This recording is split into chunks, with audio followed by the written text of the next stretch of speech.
السلام علیکم ورحمۃ اللہ تعالی وبرکاتہ۔ نحمده ونصلي ونسلم على رسوله الكريم، اما بعد فاعوذ باللہ من الشیطان الرجیم، بسم اللہ الرحمن الرحیم۔ ان اللہ وملائکتہ یصلون علی النبی یا ایہا الذین آمنوا صلوا علیہ وسلموا تسلیما۔ اللہم صلی علی سیدنا ومولانا محمد معدن الجود والکرم وآلہ الکرام وابنہ الکریم وبارک وسلم، صلاۃ وسلام علیک یا رسول اللہ صلی اللہ تعالی علیہ وسلم۔ عزیزان ملت اسلامیہ، بسم اللہ شریف کے فوائد بیان کیے جا رہے ہیں۔ اس میں بہت سی باتیں اس سے پہلے والے درس میں شامل کی گئی تھی۔ آخری بات جو عرض کی گئی وہ یہ تھی کہ کوئی آدمی اگر انتقال کر جائے اور اس کے انتقال کے بعد اس کا بچہ مکتب میں جا کر مدرسے میں جا کر بسم اللہ پڑھتا ہے تو اس کی برکت سے اس شخص سے عذاب اٹھا لیا جاتا ہے۔ تو اس سے پتہ چلا کہ بچوں کی نیکی سے ماں باپ کی نجات ہوتی ہے اور ماں باپ کو فائدہ ملتا ہے۔ اور ہمارے آپ کے معاملات یہ ہیں کہ اگر ہم نے اپنے بچوں کو نہیں پڑھایا، اور اکثر ہم دیکھتے ہیں کہ دینی تعلیم پر کوئی اتنی زیادہ توجہ نہیں دی جاتی، اور جب باپ کا انتقال ہو جاتا ہے تو پھر قرآن خوانی کے لیے ڈھونڈنے کے نکلتے ہیں ڈھونڈنے کے لیے کہ کوئی پڑھنے والا مل جائے۔ ہوتا ہے کہ نہیں ہوتا؟ یا تو مسجد میں قرآن خوانی رکھوائی جاتی ہے، یا دارالعلوم کے بچوں کو بلایا جاتا ہے، مدرسے کے بچوں کو بلایا جاتا ہے قرآن پڑھنے کے لیے۔ کیوں آپ کے بچے پڑھے ہوئے نہیں؟ وجہ یہی ہوتی ہے کہ ان کے بچے پڑھے ہوئے نہیں ہوتے۔ اگر اپنے بچوں کو پڑھایا ہوتا تو کم سے کم قرآن کا 1 پارہ 2 پارہ یا پورا قرآن مجید پڑھ کر آپ کو ایصال ثواب تو کرتے۔ آپ نے تو اس قابل بھی اپنے بچے کو نہیں بنایا کہ وہ آپ کے لیے ایصال ثواب خود کر سکے۔ یہ الگ بات ہے کہ وہ خود انتظام کریں گے، وہ خود قرآن خوانی رکھیں گے مسجد کے اندر، یا جو ہے کہ مدرسے سے دارالعلوم سے بچوں کو بلائیں گے، یہ خود کریں گے، لیکن اگر وہ خود پڑھنا چاہے تو نہیں پڑھ سکتے۔ کیوں؟ کیونکہ انہوں نے قرآن پڑھا ہوا ہی نہیں ہے۔ تو خود اپنے ماں باپ کو ایصال ثواب کر سکیں اتنی بھی ان کے اندر صلاحیت نہیں ہوتی، اور اس کے ذمہ دار خود ماں باپ ہیں۔ انہوں نے توجہ نہیں دی دینی تعلیم پر۔ اگر دینی تعلیم دی ہوتی، صحیح طور پر قرآن پڑھنا سکھایا ہوتا تو دوسرے کے پاس جانے کی ضرورت ہی نہ پڑتی۔ ان کی اولاد خود ہی قرآن پڑھ کر ان کے لیے ایصال ثواب کرتی اور قرآن کی تلاوت کرتی، تو اس کا فائدہ ماں باپ کو قبر کے اندر ملتا۔ تو اگر ہم چاہتے ہیں کہ ہماری اولاد ہمارے مرنے کے بعد ہمارے لیے ایصال ثواب کرے اور اس کا صحیح فائدہ ہمیں ملے، تو ہمیں اپنی اولاد کو دینی تعلیم دلانی چاہیے۔ دین سے قریب کریں اپنی اولاد کو، دین کی تعلیم، دین کی ضروری معلومات ان تک پہنچائیں، علماء سے قریب کریں اور عالموں سے قریب کریں، تاکہ وہ ان کے پاس جائیں، ان کے پاس اٹھے بیٹھیں، ان کی صحبت میں رہیں تو کچھ سیکھنے کو ملے۔ کچھ سیکھنے کہ اچھے لوگوں کی صحبت میں رہیں گے تو اچھی باتیں سیکھیں گے، اور اس کے بدلے اس کے بجائے ابھی کیا ہو رہا ہے، برے لوگوں کی صحبت میں ہمارے بچے رہتے ہیں۔ ابھی گنڈے قسم کے لوگ ہیں اور بالکل آوارہ، بالکل لفنگے، ادھر ادھر گھومنے پھرنے والے، غلط کام کرنے والے اور بری عادتوں والے بچوں کے ساتھ آپ کے بچے اٹھیں گے بیٹھیں گے تو کیا ہوگا؟ وہ بری عادتیں سیکھیں گے، وہ غلط طریقے سیکھیں گے، پھر وہ بھی ان کے جیسے ہو جائیں گے، اور یہ ہوتا بھی ہے۔ ہم اور آپ، ہمارے گھر کا ماحول اگرچہ ہم نے کتنا ہی اچھا بنایا ہوا ہے، لیکن ہمارا بچہ اگر غلط لوگوں کی سنگت میں بیٹھتا ہے تو وہ آ کر آپ کو بھی گالیاں دے گا۔ اور یہ ہم دیکھتے ہیں بعض گھروں کے اندر کہ بچے ماں باپ کو گالیاں دیتے ہیں۔ یہ کہاں سے؟ وہ باہر سے سیکھ کر آئے، یا یہ کہ کبھی گھر کا ماحول ہی ایسا ہوتا ہے کہ میاں بیوی آپس میں لڑتے رہتے ہیں، اور میاں بیوی آپس میں ایک دوسرے کو اتنی گندی گندی گالیاں دیتے ہیں کہ وہ ہم زبان پر بھی نہیں لا سکتے۔ بچہ سنے گا تو وہ سیکھے گا کہ نہیں سیکھے گا؟ پھر بچہ بھی وہ گالیاں سیکھ لیتا ہے۔ پھر بچے آپس میں تو پھر وہ گالیاں دیتے ہیں، اور ایک وقت ایسا آتا ہے کہ پھر ماں باپ کو بھی گالیاں دینے لگ جاتے ہیں۔ یہ ماں باپ کی غلط تربیت کا ہی نتیجہ۔ اب وہ گھر کا ماحول ایسا بنا ہوا ہے، ادھر سے گالی ادھر سے گالی، کچھ بھی تھوڑا سا بھی ادھر ادھر ہوا، ایک برتن بھی گرا تو ادھر سے گالی آتی ہے فوراً۔ زبان کی نوک پر ان کے گالی رہتی ہے، تکیہ کلام بن جاتا ہے ان کا۔ تکیہ کلام کا مطلب سمجھتے نا، کہ ہر بات میں وہ بیچ میں آ ہی جائے، اس کو تکیہ کلام کہیں گے۔ تو گالی ان کا تکیہ کلام بن جاتی ہے، اور کوئی بھی موقع بالکل بے حیائی والی، بے شرمی والی گالیاں بھی اپنے گھر کے اندر اپنی ماں کے سامنے، اپنی بہنوں کے سامنے بولنے میں بھی شرم محسوس نہیں کرتے۔ جن گالیوں میں شرمگاہوں کے نام آ رہے ہیں اور وہ اپنی بہن کے سامنے بول رہا ہے، وہ اپنی ماں کے سامنے، غیرت کہاں مر گئی؟ ہم مسلمان ہیں، ہمارے گھر کا ماحول کیا ایسا ہونا چاہیے کہ ماں کے سامنے گالی دی جا رہی ہے، بہنوں کے سامنے گالیاں دی جا رہی ہے؟ ایسا تو ہم نے اپنے گھروں کا ماحول بنایا ہوا۔ اب بتائیے گھر میں برکت کہاں سے آئے گی؟ جہاں اس طرح کی باتیں ہوتی ہیں، جہاں لڑائی جھگڑا ہوتا ہے، جہاں گالیاں دی جاتی ہیں، جہاں بے حیائی کی باتیں ہوتی، جہاں بے شرمی کی باتیں ہوتی، وہاں سے برکت ختم ہو جاتی ہے۔ اب ہم اور آپ روتے ہیں، ہم اور آپ شکایتیں کرتے ہیں کہ گھر میں برکت نہیں، تو ہم نے تو گھر کا ماحول ہی ویسا بنایا ہوا، اور بچوں کو صحیح تربیت ہی نہیں دی۔ بچہ گالی بول رہا ہے، ایک تھپڑ مارے اس کے منہ پر کہ آج کے بعد یہ گالی تیرے منہ سے نکلنی نہیں چاہیے۔ نہیں، کچھ نہیں بولا جاتا، اس نے گالی بول دی۔ ہمارے آپ کے زمانے میں ہمارے ماں باپ نے ایسی تربیت کی تھی، اللہ کا فضل و کرم کہ اللہ تبارک و تعالیٰ نے ہمیں ایسے ماں باپ نصیب فرمائے کہ ہمارے گھر میں کبھی ہم نے اپنے ماں باپ کی زبان سے گالی سنی ہی نہیں ہے، الحمدللہ۔ اور آج کل کیا ہو رہا ہے، اگرچہ آپ نہیں بولتے ہوں گے، لیکن آپ کا بچہ گالی بول رہا ہے، آپ نے اس کو روکا نہیں، تو وہ کیا سمجھے گا کہ یہ صحیح ہے، اس میں کوئی گناہ نہیں ہے، اس میں کوئی حرج نہیں، بولتے رہو بولتے رہو۔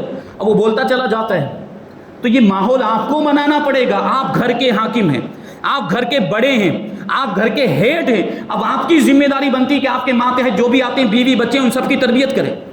بیوی اگر کچھ غلط کام کرتی ہے تو اس کو تنبیہ کریں، بچے اگر کچھ غلط کام کرتے ہیں تو ان کو بھی تنبیہ کریں، گالی بولتے ہیں تو ان کو روکیں۔ آپ ایسی صورت میں اگر بچوں کو مارتے بھی ہیں، کوئی گناہ نہیں، بلکہ آپ کو ثواب ملے گا، کیونکہ آپ مار کیوں رہے ہیں؟ اس کی تربیت کے لیے مار رہے ہیں۔ ہاں، ایسا نہ مارے کہ اس کو چوٹ لگ جائے، زخم ہو جائے، خون نکلنے لگ جائے، ایسا مارنے کی اجازت نہیں ہے، لیکن ایک تھپڑ تو لگا سکتے ہیں، کمر پر ایک آپ جو ہے کہ ہاتھ رسید کر سکتے ہیں، تاکہ وہ اس کی اصلاح ہو سکے اور آئندہ وہ بات کرنے سے وہ ڈریں کہ میرے والد صاحب کو یہ برا لگتا ہے، اور اگر میں نے آئندہ گالی بولی تو مجھے میرے والد صاحب ماریں گے۔ ہوتا ہے کہ نہیں ہوتا؟ بچوں کے ذہن میں یہ بات ہوتی ہے، اور بچوں کو بتایا جائے۔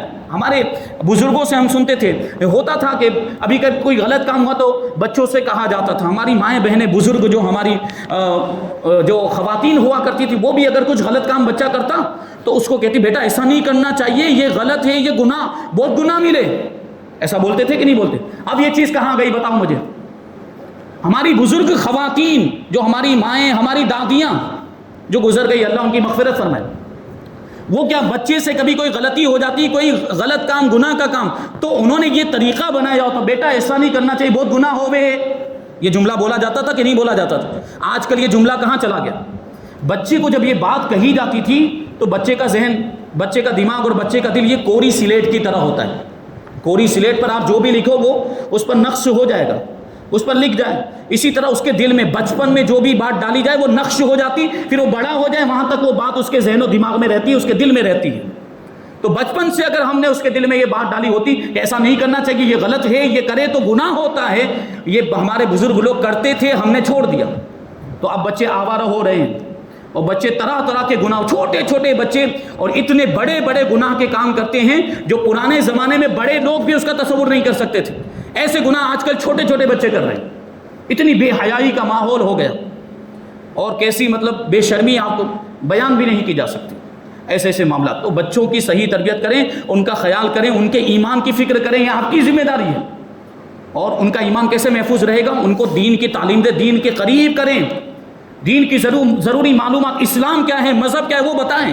وہ تو جانتے ہی نہیں ہیں، وہ کون بتائے گا ان کو؟ اگر آپ نہیں بتانا چاہتے یا آپ کو خود کچھ نہیں آتا تو علماء کے پاس لے کر جائیں، عالموں کے پاس بھیجیں ان کو کہ جا کر سیکھو کہ دین کیا ہوتا ہے، دھرم کیا ہوتا ہے، مذہب کیا ہوتا ہے۔ یہ ہمیں سکھانا پڑے گا، اپنے گھر کا ماحول ایسا بنانا پڑے گا۔ ایسے اللہ کی پناہ گھر کے ماحول بنے ہوئے ہیں، ایسے ایسے لوگ موجود ہیں جہاں ایک جملہ بولوں تو کچھ گھروں کا تو ماحول ایسا ہے کہ جہاں بیوی مرد بنی ہوئی اور مرد بیوی بنا ہوا ہے۔ یعنی کیا ہوا؟ عورت حکومت کر رہی ہے، عورت حاکم بن گئی، عورت مرد پر آرڈر چلا رہی ہے، مرد کو گالیاں کتا کمینہ بولتی ہے، عورت اپنے شوہر کو کتا کمینہ بول رہی ہے۔ بتائیے ایسے گھر کا کیا ہوگا؟ اور ایسی عورت کہاں جائے گی؟ جہنم میں نہیں جائے گی تو کہاں جائے گی؟ ایسا ماحول بنا ہوا ہے ہمارے گھروں کا۔ اللہ تعالیٰ سب کو صحیح سمجھ اور صحیح توفیق عطا فرمائے۔ بہرحال بچے اگر نیک کام کرتے ہیں تو ماں باپ کو اس کا فائدہ ملتا ہے۔ بسم اللہ شریف کی بات ہے، تفسیر عزیزی میں ہے کہ جس شخص کو کوئی سخت مصیبت پیش آ جائے تو وہ بسم اللہ 12,000 مرتبہ اس طرح پڑھے کہ 1,000 بسم اللہ پڑھ کر 2 رکعت نفل پڑھے۔ 12,000 ہے تو 12,000 میں ہر 1,000 کے بعد 2 رکعت نفل پڑھنی ہے، تو وہ نفل نمازیں کتنی ہو جائیں گی؟ وہ بھی تقریباً 1000 کے بعد آپ نے پڑھی ہے تو وہ 24 رکعت نفل نمازیں ہو جائیں گے. یہ اس طرح آپ نے پڑھنی ہے. پھر 1000 پر 2 پڑھتا چلا جائے, اس کے بعد دعا پڑھے, یعنی یہ 12000 مرتبہ بسم اللہ شریف ہو جائے اور یہ 24 رکعتیں نفل نماز ہو جائے. اس کے بعد دعا کریں, انشاءاللہ اس کی دعا قبول ہوگی. جس شخص کو کوئی سخت مشکل اور تکلیف درپیش ہو تو وہ یہ ایک عبارت, یہ ایک لائن ہے, اس کو ایک پرچے میں لکھے. وہ کیا ہے؟ بسم اللہ الرحمن الرحیم من العبد الذلیل الی رب الجلیل رب انی مسنی الضر وانت ارحم الراحمین. یہ دعا ایک پرچے میں لکھے. پھر وہ پرچہ کسی بہتے ہوئے پانی میں ڈال دے. بہتے ہوئے پانی میں ڈالنے کے لیے اس لیے کہہ رہے ہیں کہ پانی بہتا ہوا نہیں ہے تو یہ پرچہ کنارے پر آ جائے گا, اور ایسی صورت میں پھر اس کی بے ادبی ہوگی. تو جہاں بے ادبی کا اندیشہ ہو وہاں یہ کام نہیں کریں گے. تو بہتے ہوئے پانی پر اس کو ڈالیں گے اور ڈال کر پھر یہ دعا پڑھے, اللہم بمحمد وآلہ الطیبین الطاہرین واصحابہ المرسلین اقضی حاجتی یا اکرم الاکرمین. تو انشاءاللہ تبارک و تعالیٰ اس کی حاجت پوری ہو جائے گی. اور جو شخص پاخانہ جاتے وقت بسم اللہ پڑھ لے اس کا جنات ستر نہ دیکھیں گے. بیت الخلاء میں جانے سے پہلے بسم اللہ پڑھ لے تو وہاں ظاہر سی بات ہے جا کر ہمیں کپڑا ہٹانا پڑتا ہے جسم سے, شرمگاہ سے کپڑا ہٹانا پڑتا ہے. تو اگر ہم بسم اللہ پڑھ کے گئے ہوں گے تو شیطان ہمارے ستر کو یعنی چھپانے کی جگہ کو نہیں دیکھ پائے گا, اور اس کی وجہ سے بھی بہت سارے معاملات ہوتے ہیں, خاص طور پر ہماری ماں بہنوں کے. تو ہماری مائیں بہنیں اگر بسم اللہ پڑھ کے گئی ہوں گی تو جنات ان کی ان چھپانے کی جگہوں کو نہیں دیکھ پائیں گے. حضرت نوح علیہ السلام نے کشتی میں سوار ہوتے وقت یہ پڑھا تھا. کشتی جو حضرت نوح علیہ السلام کے زمانے میں بہت بڑا طوفان آیا تھا. حضرت نوح علیہ السلام نے اپنے ماننے والوں کو کہا تھا کہ کشتی تیار کی جائے. بہت بڑی کشتی تیار کی گئی, اور جو بھی حضرت نوح علیہ السلام کے ماننے والے تھے وہ سب اس کشتی میں سوار ہو گئے. جانوروں کا, پرندوں کا ایک ایک جوڑا بھی لے لیا, اور سارے اناج بھی لے لیے, سارے پھل وغیرہ بھی انہوں نے اس میں شامل کر لیے, کیونکہ پوری دنیا فنا ہونے والی تھی, پوری دنیا اس میں ڈوب جانے والی تھی, سارے ہلاک ہونے والے تھے. پرندے سب جو آ گئے اس میں وہ آ گئے. تو حضرت نوح علیہ السلام نے اس کشتی میں سوار ہوتے وقت یہ دعا پڑھی تھی, بسم اللہ مجریہا ومرساہا ان ربی لغفور رحیم. اور اس کی وجہ سے ان کا بیڑا پار ہو گیا, کشتی کنارے پر لگ گئی اور وہ نجات پا گئے. تو جو شخص بھی کشتی میں سوار ہوتے وقت یہ دعا پڑھ لے تو خدا چاہے تو وہ ڈوبنے سے بچ جائے گا, کبھی ڈوبے گا نہیں. بہرحال ابھی تو کشتی وغیرہ کا اتنا سفر نہیں ہوتا, لیکن اگر ابھی جہاز وغیرہ میں آپ سفر کر رہے ہو, پانی کے جہاز میں, تو یہ دعا پڑھ لینی چاہیے. انشاءاللہ جو ہے کہ محفوظ رہیں گے آفتوں بلاؤں سے, طوفان سے. جب آدھی بسم اللہ سے بیڑے پار لگتے ہیں تو پوری بسم اللہ میں کیا کیا برکتیں ہوں گی. حضرت سلیمان علیہ السلام نے جب ملکہ بلقیس کو پہلا خط لکھا تو اس میں یہ لکھا تھا انہ من سلیمان و انہ بسم اللہ الرحمن الرحیم. یہ جو خط ہے یہ سلیمان کی جانب سے ہے, اور یہ خط کی شروعات اللہ کے نام سے ہو رہی ہے جو رحمان بھی ہے اور رحیم بھی ہے. یہ حضرت سلیمان علیہ السلام نے خط میں لکھا تھا, بسم اللہ لکھی ہوئی تھی. تو غور کریں, اس کی برکت سے بلقیس ان کے نکاح میں آئی. بلقیس مسلمان ہو گئی, مطیع و فرما بردار بن گئی, اور حضرت سلیمان علیہ السلام کا اس سے نکاح ہو گیا, اور ان کا پورا ملک یعنی حضرت بلقیس کا پورا ملک حضرت سلیمان علیہ السلام کے قبضے میں آ گیا. بہت بڑی اپنے زمانے کی سلطانہ تھی, وہ بہت بڑی ملکہ تھی. تو حضرت سلیمان علیہ السلام کی تو پوری دنیا پر حکومت. ہدہد نے آ کر خبر دی تھی, بہت بڑا واقعہ, کہ میں ایک جگہ سے آیا ہوں جہاں پر ایک عورت ہے جو لوگوں پر حکومت کرتی ہے. تو حضرت سلیمان علیہ السلام نے پھر اس کو بلایا, دعوت دی تھی خط لکھ کر کہ ہمارے پاس آؤ. اب وہ پہنچی. حضرت سلیمان علیہ السلام نے اس کے لیے پہلے سے ہی تیاریاں کر کے رکھی تھیں. حضرت سلیمان علیہ السلام نے اپنی امت کے ایک ولی حضرت آصف بن برخیہ کو حکم دیا تھا. پہلے تو حضرت سلیمان علیہ السلام نے حکم دیا کہ کون ہے جو بلقیس کے یہاں آنے سے پہلے اس کا تخت اٹھا کر میرے پاس لے کر آ جائے. تو ایک جنات تھا, ایک عفریت, اس نے کہا کہ آپ کی مجلس ختم ہونے سے پہلے لے کر آ جاؤں گا. تو حضرت سلیمان علیہ السلام نے کہا نہیں, اس سے بھی پہلے چاہیے, مجلس ختم ہونے کو تو بہت ٹائم لگے گا, اس سے بھی پہلے چاہیے. اب یہ بھی تو کمال تھا, سوچیے آپ, مجلس ختم ہونے سے پہلے اتنی دور, وہ یمن کے اندر جو بلقیس سینکڑوں کلومیٹر کے فاصلے پر, وہاں سے لے کر آنا تھا. تو مجلس ختم ہونے سے پہلے لے کر آنا بھی یہ بہت بڑے کمال کی بات تھی, بہت خوبی کی بات تھی. لیکن حضرت سلیمان علیہ السلام نے کیا کہا, نہیں اس سے بھی جلدی چاہیے. تو حضرت آصف بن برخیہ کھڑے ہوئے جن کے پاس کتاب کا علم تھا, اور انہوں نے کیا کہا کہ میں آپ کی پلک جھپکنے سے پہلے لے کر آ جاؤں گا, اور اتنا کہا اور وہ تخت آ بھی گئے. اب یہ سوچیں آپ کہ حضرت سلیمان علیہ السلام کی امت کے ولی کو, حضرت آصف بن برخیہ کو اللہ تبارک و تعالیٰ نے یہ طاقت عطا فرمائی تھی, تو ہمارے آقا حضور رحمت عالم صلی اللہ علیہ وسلم کی امت کے ولیوں کو اللہ نے کیسی طاقت عطا فرمائی ہوگی. آج ایسے ہی ایک ولی کا عرس ہے, شہنشاہ صورت حضرت خواجہ سید جمال الدین دانا نقشبندی رحمۃ اللہ تعالی علیہ، بہت عظیم شخصیت، بہت بڑی شخصیت، قدر کریں صورت والے اور جائیں ان کی بارگاہ میں جا کر فیض حاصل کریں، اتنی بڑی بارگاہ ہے وہ حضرت خواجہ دانا رحمۃ اللہ تعالی علیہ۔ ان کا آج سندل کا دن ہے، کل عرس کا دن ہے، اللہ تبارک و تعالیٰ ان کے فیوز و برکات سے ہم سب کو مالا مال فرمائے۔ تو سوچیں جب حضرت سلیمان علیہ السلام کی امت کے ولیوں کو اللہ نے یہ طاقت عطا فرمائی تو اس امت کے ولیوں کو کیسی طاقت عطا فرمائی۔ یقیناً وہ مدد کرتے ہیں، یقیناً ان کی بارگاہ میں جائیں تو دعائیں قبول ہوتی ہیں، ان کے وسیلے سے دعائیں کریں تو اللہ تبارک و تعالیٰ مرادیں پوری فرما دیتا ہے۔ تو یہ بلقیس کی پوری سلطنت یہ بسم اللہ کی برکت سے حضرت سلیمان علیہ السلام کے قبضے میں آ گئے۔ غور تو کرو کہ سورہ توبہ میں بسم اللہ نہیں لکھی گئی، ہم قرآن پڑھتے ہیں، کبھی غور کیا ہوگا ہر سورت کے شروع میں بسم اللہ لکھی ہوئی، لیکن 10ویں پارے کے اندر سورہ توبہ ہے، اس کے شروع میں بسم اللہ لکھی ہوئی ہے؟ غور کیا کبھی آپ نے؟ نہیں لکھی ہوئی۔ اسی طرح ذبح کرتے وقت پوری بسم اللہ نہیں پڑھتے، بس خالی کتنا بولتے ہیں؟ بسم اللہ اللہ اکبر۔ جب جانور کو ذبح کرتے ہیں تو بسم اللہ اللہ اکبر بولتے ہیں، یعنی پورا بسم اللہ الرحمن الرحیم نہیں بولتے، صرف بسم اللہ بولتے ہیں۔ اس میں کیا حکمت ہے، اس میں کیا راز ہے؟ یوں کہتے ہیں بسم اللہ اللہ اکبر، تو اس میں کیا حکمت ہے؟ حکمت یہ ہے کہ سورہ توبہ میں اول سے آخر تک جہاد اور قتال کا ذکر ہے، کفار کی جو ہے کہ برائی بیان کی گئی، اور اس کے اندر جو آیتیں بیان کی وہ قہر والی آیتیں ہیں، وہ لعنت والی آیتیں ہیں، جبر والی آیتیں ہیں، اور بسم اللہ یہ رحمت والی آیت ہے۔ تو لعنت والی آیتیں اور قہر والی آیتیں اور رحمت والی آیت جمع نہیں ہو سکتی، اس لیے سورہ توبہ کے شروع میں بسم اللہ نہیں ہے، اور یہ کافروں پر قہر ہے جو اس میں بیان کیا گیا، تو وہاں پہ اسی وجہ سے بسم اللہ نہیں پڑھتے۔ ابھی آگے ایک مسئلہ آئے گا کہ پڑھتے پڑھتے بیچ میں اگر سورہ توبہ آ جائے تو بغیر بسم اللہ پڑھے ہوئے ہمیں آگے بڑھ جانا ہے، وقف کرنا ہے وہاں پر، یعنی جو سورت اس سے پہلے والی سورہ انفال وہ مکمل ہوتی، وہاں پر جب رکیں تو وقف کرنا ہے، یعنی رکنا ہے، آخری لفظ کو یہ سورہ توبہ کے پہلے لفظ سے ملا کے نہیں پڑھنا ہے، وہاں رک جانا ہے، سانس توڑ دینی، اور پھر سورہ توبہ کو شروع کرنا ہے بغیر بسم اللہ پڑھے ہوئے۔ ہاں اگر ہم وہیں سے شروعات کر رہے ہیں تلاوت کی، مان لیجیے اس سے پہلے ہم نے پڑھا تھا تو سورہ انفال ختم کر کے ہم نے قرآن رکھ دیا تھا، اب ہم شروع کرنے والے ہیں تو سورہ توبہ ہی سے ہماری تلاوت شروع ہونے والی ہے، تب بسم اللہ پڑھ سکتے ہیں، کیونکہ اب یہ سورہ توبہ کے شروع میں بسم اللہ پڑھنا نہ ہوا، یہ تلاوت والا بسم اللہ ہو گیا، جو تلاوت کے شروع میں ہم بسم اللہ پڑھتے ہیں یہ وہ ہو گیا، تو اس وقت پڑھنے کی اجازت ہے۔ پھر کہتے ہیں کہ جانور کو ذبح کرتے وقت بسم اللہ ادھورا کیوں پڑھا جاتا ہے؟ تو اس کی وجہ یہ ہے کہ ذبح کرتے وقت جانور کی جان لی جاتی ہے، اس کی جان نکلتی ہے اس وقت، اور یہ جبر و قہر کا وقت ہوتا ہے، اس وقت رحمت کا ذکر نہ کرو، کیونکہ آیت جو بسم اللہ الرحمن الرحیم یہ آیت رحمت ہے، سبحان اللہ۔ تو جو شخص پوری بسم اللہ کا ورد کرے، یعنی پوری بسم اللہ پڑھے، تو انشاءاللہ وہ خدا کے غضب سے اور خدا کے عذاب سے محفوظ رہے گا۔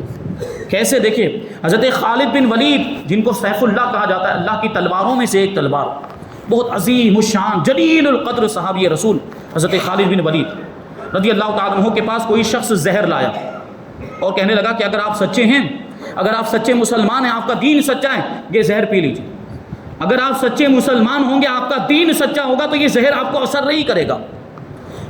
اور کہا کہ اگر وہی کہہ رہے ہیں کہ اگر آپ اس زہر کو پی کر صحیح سلامت رہیں گے تو ہم جان لیں گے کہ اسلام سچا ہے اور ہم بھی اسلام قبول کر لیں گے۔ جو زہر لے کر آئے تھے انہوں نے یہ بات کہی، تو حضرت خالد بن ولید نے کیا کیا؟ حضرت خالد بن ولید رضی اللہ تعالیٰ عنہ نے بسم اللہ کہہ کر وہ زہر پی لیا، اور خدا کے فضل سے زہر کا کچھ بھی اثر نہیں ہوا، سلامت رہے۔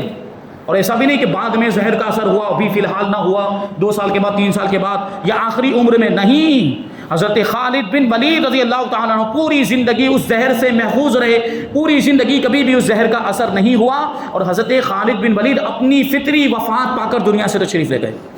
تو یہ دیکھیں اللہ والوں کی بات، وہ شخص یہ دیکھ کر اسلام لے آیا جو زہر لے کر آیا تھا۔ بادشاہ روم ہرقل نے حضرت عمر رضی اللہ تعالیٰ عنہ کی خدمت میں خط لکھا کہ مجھے درد سر کی بہت شکایت، روم کا بادشاہ ہرقل اس کا نام تھا، اس نے حضرت فاروق اعظم، وہ بھی سوچے، وہ لکھ رہا ہے، اس کا مطلب کیا ہے کہ وہی جانتا ہے کہ ان کے پاس کچھ نہ کچھ ایسا ہوگا جس کی وجہ سے میرے یہ جو درد کی بیماری یہ دور ہو جائے گی، یہی سوچ کر تو اس نے لکھا ہوگا، اور یہاں تھی بھی بیماری کا علاج، یہاں پر تھا بھی، شفا تھی۔ حضرت فاروق اعظم کی بارگاہ میں اس نے خط لکھا کہ مجھے درد سر کی بہت شکایت ہے، کچھ علاج بتائیے۔ تو حضرت فاروق اعظم رضی اللہ تعالیٰ عنہ نے اس کے پاس ایک ٹوپی بھیج دی اور اس کو کہا کہ یہ ٹوپی اوڑھ لیا کرنا ہے، یہ ٹوپی جب بھی تمہیں سر میں درد ہونے لگے یہ ٹوپی پہن لینا۔ اب جب بھی وہ بادشاہ وہ ٹوپی اوڑھتا تھا تو اس کا درد چلا جاتا تھا، سر کا درد ختم ہو جاتا تھا اور جب وہ ٹوپی اتارتا تھا تو وہ درد پھر سے شروع ہو جاتا تھا۔ تو اب اس کو تعجب ہوا، یعنی یہ بات اس کو سمجھ میں آ گئی کہ ٹوپی پہنتا ہوں تو سر کا درد ختم ہو جاتا ہے اور ٹوپی اتارتا ہوں تو سر کا درد پھر سے شروع ہو جاتا ہے، یعنی اس ٹوپی کے اندر ہی کچھ نہ کچھ ہے جس کی برکت سے میرے سر کا درد ختم ہو جاتا ہے۔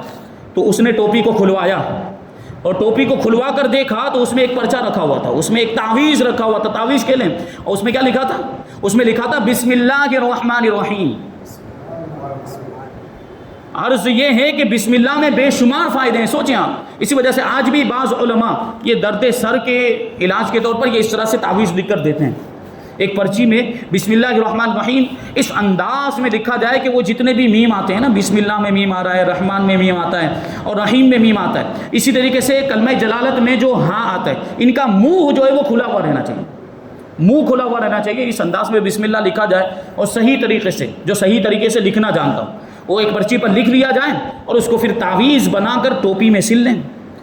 اور مسلمان ہے تو ہمیں تو ہمیشہ ٹوپی پہنتے رہنا چاہیے یا امامہ شریف پہنتے رہنا چاہیے۔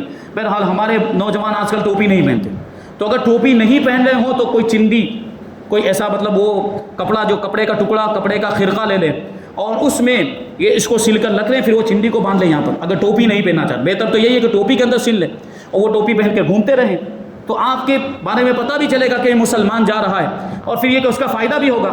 اور اگر آپ کو سر کی کسی مخصوص جگہ میں درد ہو رہا ہے، پورے سر میں درد نہیں ہو رہا، کبھی ایسا ہوتا ہے آدھے سر میں درد ہوتا ہے، کبھی خالی یہ آگے والے حصے میں درد ہوتا ہے، کبھی خالی پیچھے والے حصے میں درد ہوتا ہے، کبھی ایسا ہوتا ہے، تو جس حصے میں درد ہو رہا ہو اس تعویذ کو اس طرف آپ کر لیں۔ ٹوپی کے اندر جیسے آپ نے یہاں پر سل دیا ہے، تو اگر آگے درد ہو رہا ہے تو اس کو ایسے آگے رکھ لیں، اور اگر یہاں سائیڈ میں درد ہو رہا ہے تو اس کو گھما کے ایسے کر لیں، اگر اس طرف درد ہو رہا ہے تو ادھر کر لیں، یعنی جہاں پر درد ہو رہا ہے وہاں پر کر لیں، اور اگر پورے سر میں درد ہو رہا ہے تو جہاں پر چاہیں آپ رکھ سکتے ہیں۔ انشاءاللہ تبارک و تعالیٰ اس کا فائدہ ہوگا۔ الحمدللہ ہم نے بھی لکھ کر دیا ہے لوگوں کو، ہم نے بھی لکھ کر دیا اور لوگوں نے اس کو ٹوپی میں سل کر پہنا اور اس کا فائدہ بھی ہوا ہے، تو یہ کر کے دیکھ سکتے ہیں۔ اور یہ بسم اللہ کی برکتیں ہیں۔ اب بسم اللہ کے تعلق سے اور بہت ساری چیزیں باقی ہیں۔ ابھی ایک سوال یہی ہے کہ یہ جو فائدے ہیں اتنے سارے بتائے، جیسے حضرت خالد بن ولید نے بسم اللہ پڑھ کے پی لیا، لیکن ہم بھی تو بسم اللہ پڑھتے ہیں لیکن ہم کو وہ فائدہ نظر نہیں آتا، وہ کیوں ایسا ہوتا ہے؟ تو میں نے 2 واقعات جو محرم کا بیان ہوا تھا اس میں بیان کیے تھے، حضرت جنید بغدادی کا واقعہ اور بابا فرید الدین کا واقعہ۔ میں نے بتایا تھا زبان ویسی ہونی چاہیے، زبان میں بھی تو ہماری تاثیر، اب اسی زبان سے ہم غیبت کرتے رہتے ہیں، اسی زبان سے لوگوں کی برائی کرتے رہتے ہیں، اسی زبان سے گالیاں بکتے رہتے ہیں، اسی زبان سے بے حیائی کی باتیں کرتے رہتے ہیں اور اسی زبان سے لوگوں کو تکلیفیں پہنچاتے ہیں، تو اس زبان میں اثر کہاں سے آئے گا؟ ہم چاہتے ہیں کہ ہماری زبان میں تاثیر آ جائے، اثر آئے، تو زبان کو پاک کرنا ہوگا۔ یہ سب چیزوں سے، گناہوں کے کاموں سے ہم اپنی زبان کو بچائیں تو اللہ تبارک و تعالیٰ تاثیر عطا فرمائے گا۔ اللہ کی بارگاہ میں دعا ہے کہ جو کچھ بھی بیان ہوا اس پر ہم سب کو عمل کرنے کی توفیق عطا فرمائے اور نور قرآن سے ہم سب کے دلوں کو روشن اور منور فرمائے۔ وما علینا الا البلاغ۔ السلام علیکم۔